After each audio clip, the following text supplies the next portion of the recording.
Kampala, like many other metropolitan cities in the developing world, is growing at a very fast rate with high population densities resulting from the rural-urban migration and high fertility levels. This large population, especially in the city center and the surrounding suburbs, has put a lot of pressure on available physical and social infrastructure, which was designed to cater for just a few town dwellers. The disproportionate expansion of the population has drastically affected living conditions in settlements and hindered the provision of adequate services, which are prerequisite for a healthy and habitable environment. The situation for the mostly low-income families living here is very tough, and improving conditions is an enormous challenge for the city authorities. But neither central nor local government can solve these problems alone. It was in this spirit that the Sustainable Neighborhood in Focus (SNF) project was established in 2006 with financial support from the International Development Research Center, IDRC, Canada. SNF is a research and development partnership involving Kampala City Council, Makerere University, Ministry of Agriculture, Animal Industry and Fisheries, Environmental Art, and two international research organizations, Urban Harvest and the International Center for Tropical Agriculture. The project aims to reduce the environmental burdens affecting the living conditions of poor communities while reducing poverty. The 4-year project, which winds up its operations in 2010, is located in Kawala, Kasubi. Waise Makerere Stretch, a densely populated low-lying and largely a wetland area. This stretch is one of the city's poverty hotspots. It is characterized by informal settlements with limited services and infrastructure. One of the objectives of this project was to upscale the local innovations that were found being practiced by the target community. And although it has been late, we have managed to implement according to our anticipation. And with the Sustainability Committee now in place, we are sure that they will carry on the upscaling of the seed grants. This is Kasubi, Kawala, and Waise parishes in the northwest part of Kampala. This area has an estimated population of 40,000 people and a density of 141 persons per hectare, which is about 3 times Kampala's average. Communities here used to suffer from problems associated with uncollected solid wastes due to poor disposal and floods, among others. Initially, there were waste being poured into the water drains and the water streams. But we wanted to teach the community and the public at large that waste can be economically viable and people can benefit out of it.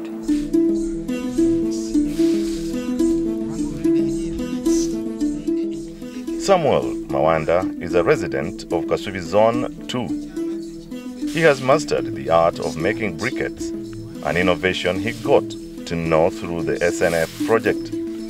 According to Samuel, he is able to make about 100 briquettes per day, which he sells to his fellow community members, schools, and hospitals nearby. The briquettes fetch Samuel a daily income of about 5,000 shillings.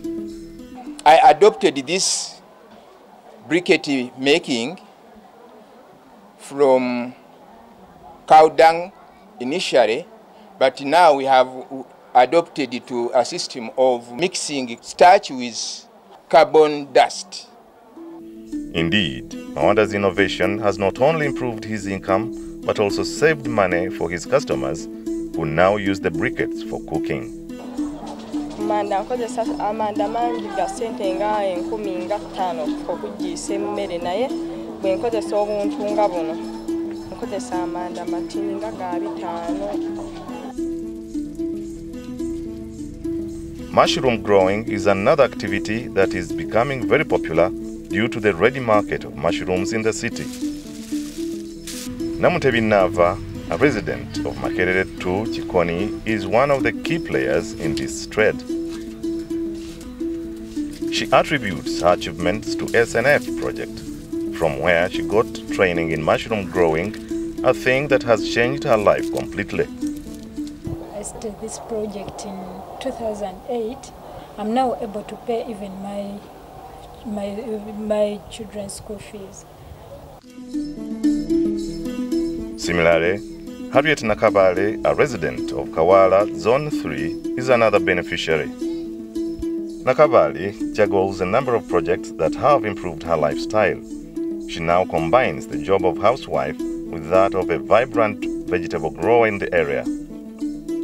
She has mastered the art of growing various types of vegetables using the food tower and container innovations, all in the confines of her home compound. She supplements her vegetable growing with chicken rearing and composting, part of which she uses in her garden and sells off the surplus to her neighbors. Nduli nali nnima naye ng'ate nnima byange byakulya naye kati nsobodde okulima ng'ate nsobola n'okutundako.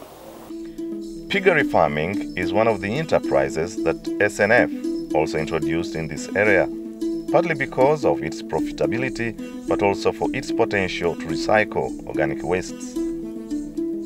The project has about 20 members raising pigs. The group is already registered as the Urban Piggery Association, and so far 15 of them have directly benefited. Pigs are one of the some of the most profitable animals. So we hope that the members involved and the communities around will economically benefit.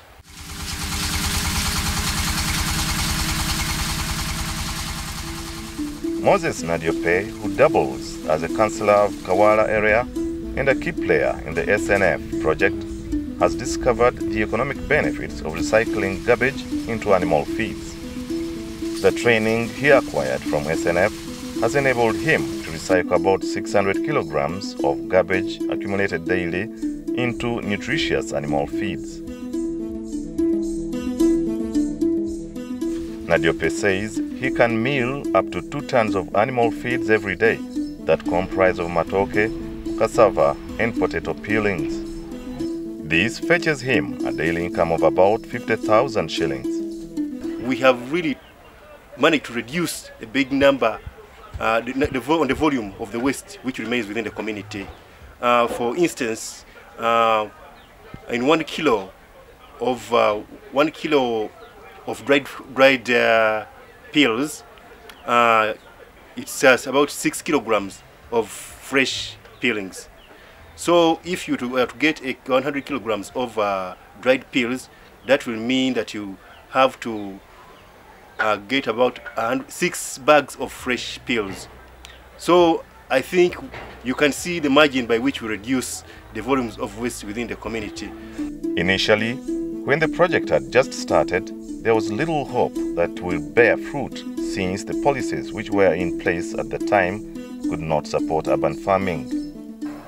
Together with the Ministry of Agriculture, we undertook surveys in different regions of the country, first of all to establish whether actually urban agriculture exists, its magnitude and contribution, and how it interferes and interacts with urban natural resources in those areas, and then see how best we can use these findings to influence policy at a national level.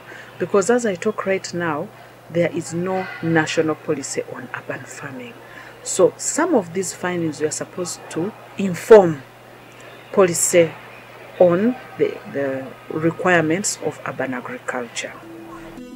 On the whole, the SNF project has had a positive impact on environmental burdens that dogged the area for a long time, as well as improving the standards of living for people in the community. The project had many enterprises embedded in it. We have about 7 enterprises.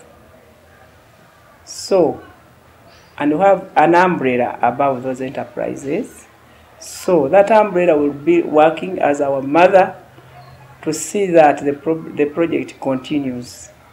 There is a very big change to the situation as it was before, because the instances of flooding have really, I think I should say, have been quashed.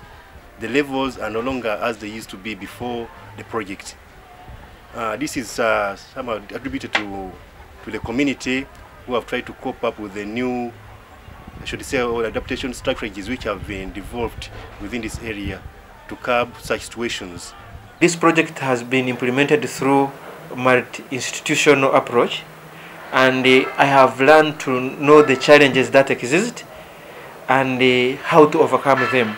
And in future, if I was to be given a chance to lead similar project, I think I would know how to do it. Kampala City Council, the institution responsible for keeping the city and its suburbs clean, also embraces the works of SNF project. Community mobilization done through the SNF project has helped a lot to change people's attitudes towards their hygiene and general living conditions.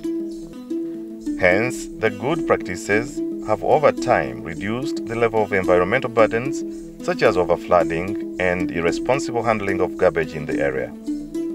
As Kampala City Council, we're challenged with the responsibility of mobilizing the communities and making sure that all the processes that they are in the project are sustained and replicated even when the project expires. So we tried to put in place a system of people whom we called the change agents, whose role was basically to oversee the activities of the project, but activities basically related to reducing environmental burdens in the communities. However, this is not to say that the project went without challenges during its implementation. In the initial stages, the project almost got stifled by political interference of some area leaders who often tagged their ideological differences to its implementation. From the other institutions, they could try to avoid the politicians. But from the KCC team, I think it became sort of political, such that every time you need to go to the field, you need to inform the politician of that area, such that she or he can come and say something, which wasn't bad, really. But again, it would derail activities at times, because you'd need to wait for the time when that politician is around to be able to undertake a particular activity.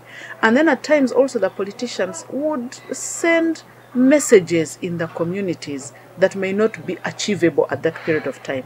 This was a research project, not an action project. Certainly, the impact that the SNF project has had in the communities of Kawala, Waise and Makerere too is there for everybody to see. But what does the future hold for the project? We now know how much is produced, what types of waste are produced, and how it can be managed in order to be able to make money out of it. We have also been able to link up the different partners so they can sustainably use this waste without having problems or looking at it as a burden.